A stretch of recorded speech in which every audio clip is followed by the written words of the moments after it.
Users of Reddit, what dark secret must you get off your chest now? Number 1. I told my fiancée on our very first date that I didn't want children. I repeated it for 5 years, clear, consistent, and absolute. Then she got pregnant, and she chose to keep the baby. I never blamed her for that decision. But now she does nothing. She's always too tired to cook, clean, or even spend meaningful time with our son. She won't wean him off diapers because she refuses to wake up during the night. So I do it all. I raise him. I love him. I would die for him. But this life? This isn't what I signed up for. Every day I fantasize about death, not because I want to die, but because I'm desperate for peace. I just want to rest. Forever. Number 2. When my father killed himself, I felt something I didn't expect, relief. He had been mentally unstable for years, but beyond that, he was cruel. He inflicted lasting emotional wounds on me and my family. I have an entire collection of memories filled with the disturbing things he said and did. So now my grief is twisted. I'm sad that someone could live in such torment, yet I feel unburdened by his absence. I don't miss him. Not really. I mourn the idea of a father more than I mourn the man who raised me. Number 3. A few years ago, my ex-boyfriend, who was both emotionally manipulative and sexually coercive, took his own life. He tried contacting me before he died. I ignored him. Then he was gone. I felt everything at once, guilt, sorrow, and a terrible serenity. His death was violent and abrupt, and I still can't fully process it. If he had died from illness or an accident, it might have been easier to accept. But this was messy. It's strange to grieve someone who broke you.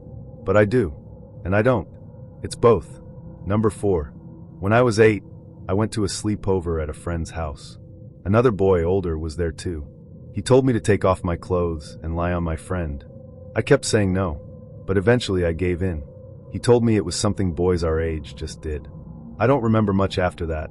My brain seems to have blocked it out. But I do remember the carpet, the blankets, the way the room looked. I'm 20 now, and I think that night ruined physical closeness for me. I flinch at touch. I disconnect during intimacy. That one moment rewired my entire sense of safety. Number 5. When I was around 4 or 5, I slept in the basement. It was furnished and had windows, so it wasn't terrible. But most mornings, I'd wake up terrified. My mom ran a daycare and the other kids, and sometimes my brothers, would come down early before school. One day, one of my brother's friends came down. I still remember the way the early light made the room blue. I remember the sound of the door creaking. I don't remember what happened next, but I know something did, because to this day, I can't handle being alone in dark rooms. I can't breathe when I hear certain noises, and I hate that I can't remember the details, only the fear. Number 6. As an adult, I've struggled with intimacy in ways I never talk about. When I first discovered adult content, I'd have panic attacks just from seeing a male body. Now, I crave physical touch almost obsessively, but it also terrifies me. I think about sex constantly, and yet, when the moment comes, I freeze. I also take care of children. Every time I change a diaper or help a child to the bathroom, I feel an intense, irrational fear that I'll somehow traumatize them. Or worse, that I'll become the kind of person who hurt me. I have no dark intentions, but the thoughts still creep in, and they make me question everything about myself. Number 7. During a manic episode, I was so overwhelmed with pain that I followed a stranger, clearly high and homeless, into a ditch behind a church, hoping he'd kill me. I didn't know he was homeless at first. I just saw a man approach a vulnerable 19-year-old girl and invite her to a place where people's bodies are often found. That was enough for me. But instead of hurting me, he snorted meth, showed me pictures of his ex-girlfriends, and talked to me like a person. He was just lonely. My mom found us walking afterward and offered him a ride. She never yelled, never even brought it up again. She just looked at me with guilt in her eyes, because I think she knew something had broken inside me that day. Number 8. For 28 years, I was tormented by grotesque, violent, and intrusive thoughts. I was convinced I was a monster in the making, a murderer, a predator, something unspeakable. Every time I held my nephew, who was only 2, I imagined throwing him down the stairs. The image made me physically sick. I avoided babysitting because I was afraid I'd lose control. I wasn't dangerous. I knew that deep down, but the fear of becoming something horrific consumed me. When I finally confessed it to a therapist, she helped me understand that these thoughts were symptoms of OCD. I wasn't evil. I was ill. I could finally breathe again. but the shame still lingers in the quiet moments. Number 9. I was in a relationship with a man who raped me repeatedly. I was mentally shattered after escaping an abusive marriage and believed he was the only thing standing between my ex and the safety of my children. So I gave him what he wanted, even when I cried through it, even when I begged him to stop. I got pregnant. I'd always said I'd never have an abortion, but I knew if I carried that child, I might not survive. I told no one. I terminated the pregnancy alone. I never even told the father because I knew he'd hurt me worse. Only my therapist knows.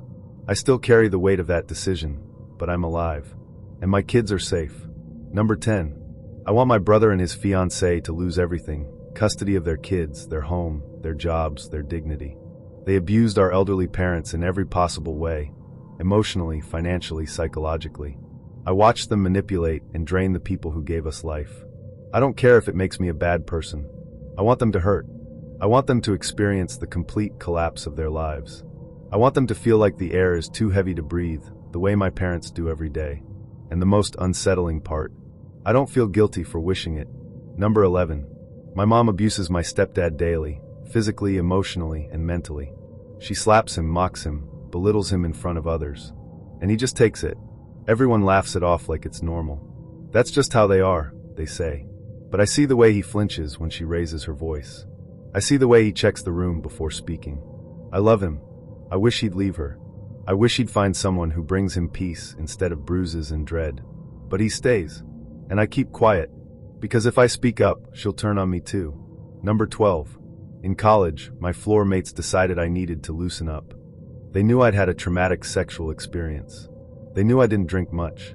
Still, they lined up drink after drink at a pregame. One was drugged. I don't remember leaving the dorm. I don't remember the bar.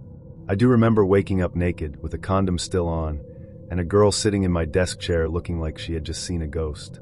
She said, "I only stayed because I thought you might be dead." I can't believe they convinced me to do this. I didn't even know her name. I confronted the others. They laughed. "You got laid," they said. "You should be thanking us." No one apologized. I've never had a healthy sexual relationship since. And now when people ask why I'm still single, I smile, nod, and say nothing. Number 13. In the 90s, I was attacked by a friend after he got me blackout drunk. It sent me into a downward spiral that I never fully escaped from. Back then, no one called it a rape. It was just what happened. People laughed about it. They said, "That's how you get laid." There was no outrage, no accountability. Just silence. When I finally told someone years later, they brushed it off. "At least it wasn't violent," they said. That crushed me more than the assault itself. I still carry that night with me like a second skin. It's invisible to everyone else, but I feel it every time someone touches my arm or whispers too close to my ear. Number 14. I'm a horrible person. When people around me succeed, I feel like I'm suffocating. I fake smiles and say congratulations, but inside, I'm boiling with envy. I want them to fail. I want their good fortune to burn to ash. I hate that about myself. I know it stems from my own deep-rooted insecurities, but that doesn't make it any easier. I can't afford therapy. In my country, mental health care is a luxury, like designer clothes or imported wine. The therapists I can afford are incompetent or worse, blaming patients for their own trauma. So I keep it all inside, pretending to be supportive while secretly hoping their lives fall apart. Number 15. When I was 7, I was left home alone. My mother had no choice, she worked long shifts, and my stepdad was supposed to arrange a babysitter, but never did. That day, I discovered a lighter and became obsessed with watching the tiny flames consume the ends of my blanket. I'd light the tassels, then quickly snuff them, over and over. Until I didn't. The fire spread fast. I panicked, tried to beat it out with my hands, but the smoke was already choking the room. I ran outside and called 911. The official report blamed faulty wiring. I never told anyone the truth. I can still feel the heat on my arms. I still hear the sound of the fire devouring my bed. My mother never knew how close she came to losing me, and I've never forgiven myself for lying to her face about it. Number 16. I don't connect with people. Not really. I can fake it, smile, nod, laugh at the right moments, but inside there's nothing. No warmth, no spark. I float through relationships like a ghost. When people leave, I don't feel heartbreak. I feel relief. I don't long for their return.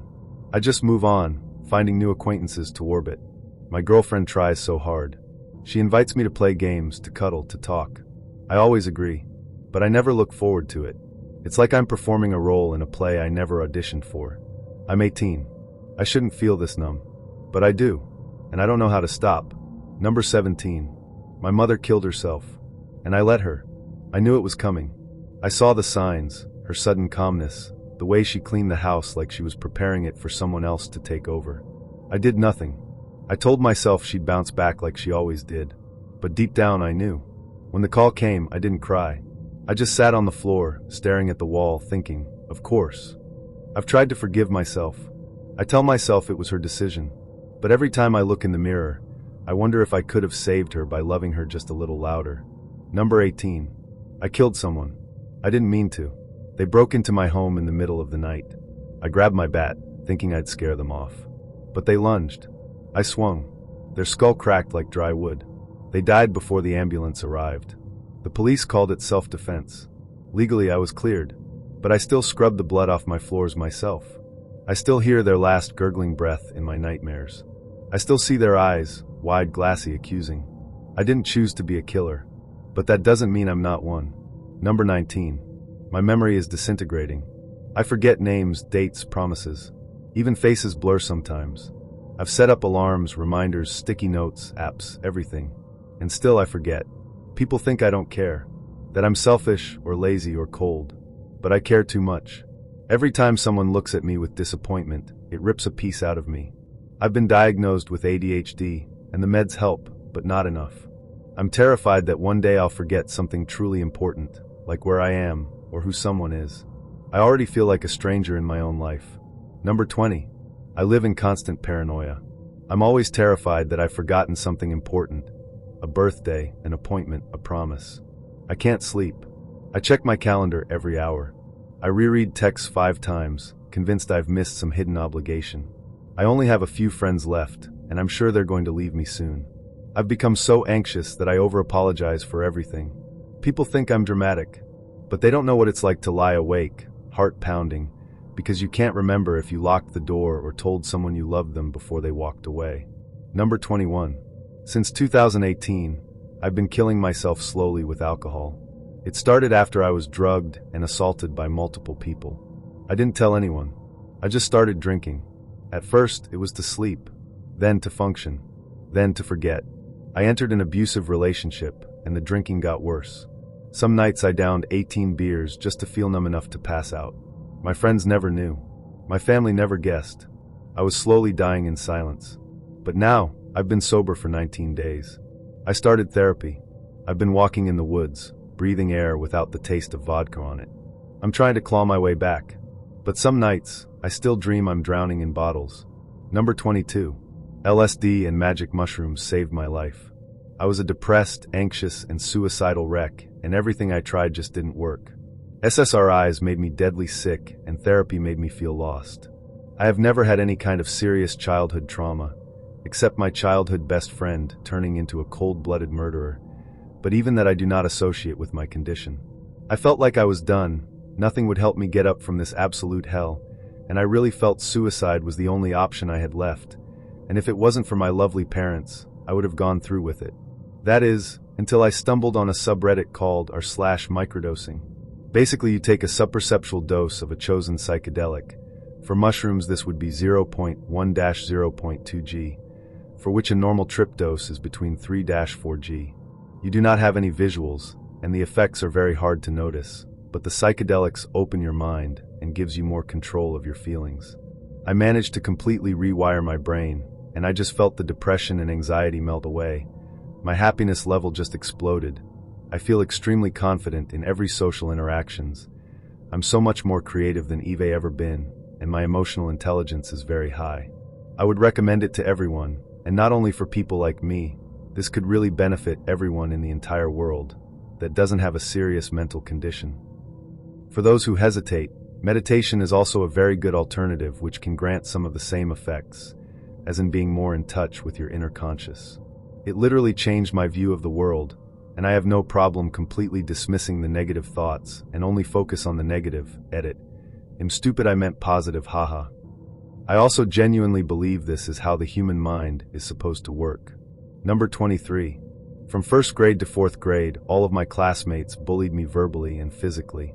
It's easier to beat someone if you have 11 other children on your side, isn't it? I still tried making friends though. With no success, but there was one girl who I went home with on the same road to school and from school. When we weren't in school, we would walk her dog, roller skate around in town, stuff like that. She would treat me as equal when we were out and about. Basically, I became her sidekick/bitch. When we were in school though, she would join the bullies. I just assumed this is what friendship was. This is what life is. This is what I deserve. I was always confused whether or not she was my friend or enemy, as well as my classmates. Fast forward to third grade, and I have trouble trusting people. I have social anxiety, and don't know how to handle being loved. In fourth grade, I had nervous breakdowns on a regular basis, and I finally realized what was happening to me. At the end of fourth grade, I changed school. I am now 14 and have friends. Friends that I can't handle to be around. I feel alone around them, and I feel alone without them. Not being able to trust someone in the first years of my social life ruined my current and future relationships. I can't accept being loved because I fear that they are just trying to make fun of me. If I have a crush on someone, I will not tell him/her I'm bi, because I fear that they will go along like it's a game and then do as much mental damage as they can to me when they had enough. Now I have bipolar disorder, social anxiety, problems trusting people, severe depression, and I'm suicidal. In a long time, I haven't been enjoying anything, haven't smiled, haven't been happy. I want to be helped, but I can't be helped. I met multiple therapists, tried killing myself 4 times, and tried to run away from home once. I'm not sure how much longer I can take this. I feel like SHT. Sorry for my misspelling and bad English, and sorry for not having a happy ending. Thanks for reading this all the way to the end. Number 24. I think I'm a sociopath. My granddad is, and my mom has narcissistic tendencies, so it's plausible.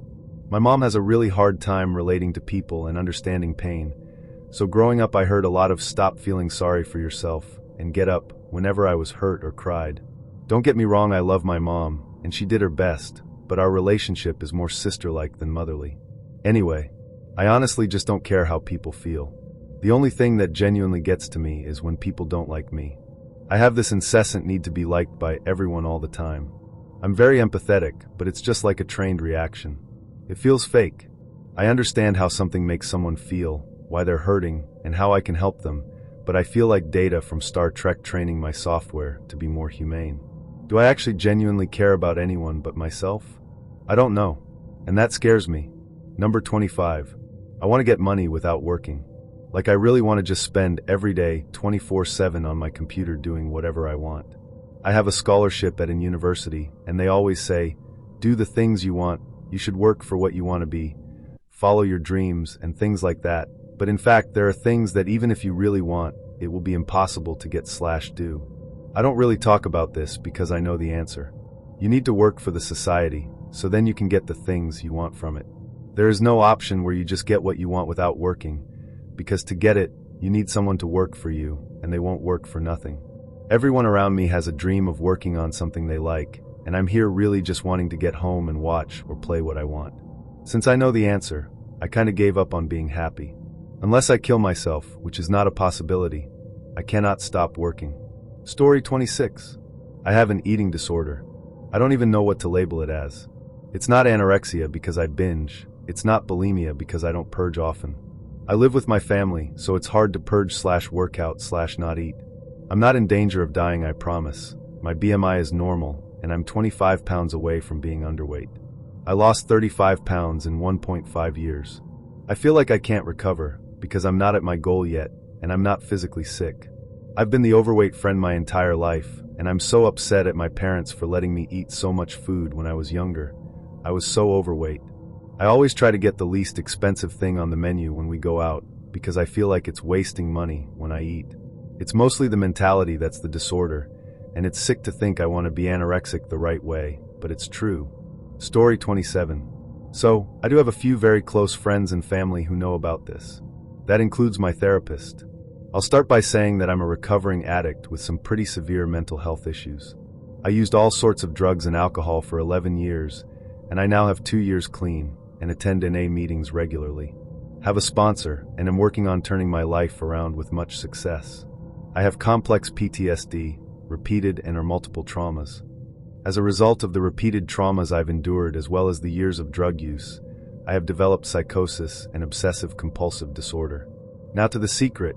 When my drug use and mental health got to its worst, a bit before getting clean, I was pretty emotionless most of the time.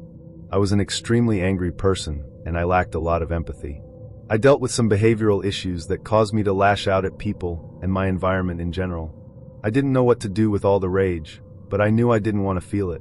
Because of childhood trauma, I do not react well to not being in control of things. So in an attempt to quell the rage, I practiced being a composed and calculated person. I thought if I held the rage inward and made myself more emotionless, it would help me. All the emotional issues I was experienced ended up coming out in other ways. I started having serious thoughts of hurting other people. First, it was people I was angry with. And when I say thoughts of hurting people, I mean very violent thoughts. I will refrain from going into detail, but I'm sure you can imagine based on some of the violent crimes you see in TV and movies. Eventually, I started thinking of hurting people that didn't make me angry. It was hard to focus on anything because I would think of hurting and killing people close to me. My mom, my brother, my dad, and even my girlfriend at the time. I would look up pictures of dead bodies to try to ease some of the urges. This eventually stopped doing it for me, so I tried to find videos of people being killed. I had trouble finding anything, so I would watch these fake videos on specific porn site type locations. There wasn't any sex in the video because it wasn't sexual for me. I watched men drowning women, men choking women, etc., probably because the person who sexually abused me was female. This issue got so bad over time that I started imaging ways I would avoid getting caught by the police. How I would hide my face, avoid leaving evidence, avoid letting a victim get away. I even looked online at things like full-body suits and night vision goggles just so I could get ideas. I even developed an MO. I liked the idea of drowning, oddly enough my biggest fear, and then that led to the thought of knocking people out with chemicals, tying them up and stabbing them. I was really afraid when it got this bad. Not because I was afraid of hurting anyone, but because I was afraid of going to jail. I decided to talk to my therapist about this issue after she told me that she couldn't report me unless I was planning to hurt someone. So I told her everything that wouldn't get me locked up. She helped me through this issue and made a constant effort to show me that I did in fact have empathy. She pointed that just the fact that I was seeking help was a sign that I wasn't a complete psychopath. Fast forward 2 years, and I'm not the most sensitive and empathetic person I know. I cry if a bug dies. No joke.